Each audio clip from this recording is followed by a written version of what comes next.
জীবন থেকে কেউ চলে যাওয়া মানে সে চলে যায় নাই, বরং তাকে আল্লাহ তাআলা নিয়ে গেছে। আর আল্লাহ তাআলা আপনাকে মেসেজ দিচ্ছে যে এর চাইতে ভালো কোনো অপশন আপনার জন্য অপেক্ষা করছে।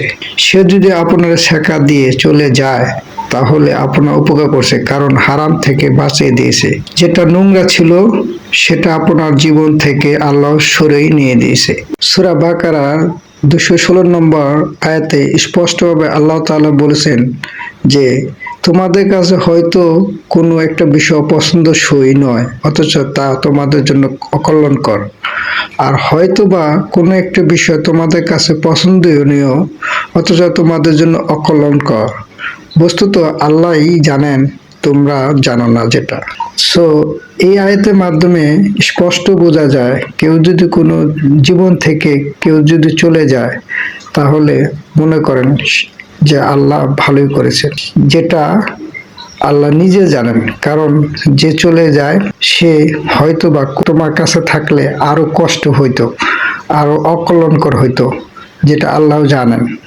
তাই আল্লাহ জানেন বলেই তোমার কাছ থেকে আল্লাহ তাকে সরিয়ে নিয়েছেন। তো দুঃখ পাওয়ার কিছু নাই, যে সরে যায় তাকে বরঞ্চ আপনি বলেন আলহামদুলিল্লাহ। আল্লাহ যা করেন মঙ্গলের জন্যই করেন। আলহামদুলিল্লাহ, আলহামদুলিল্লাহ, আলহামদুলিল্লাহ।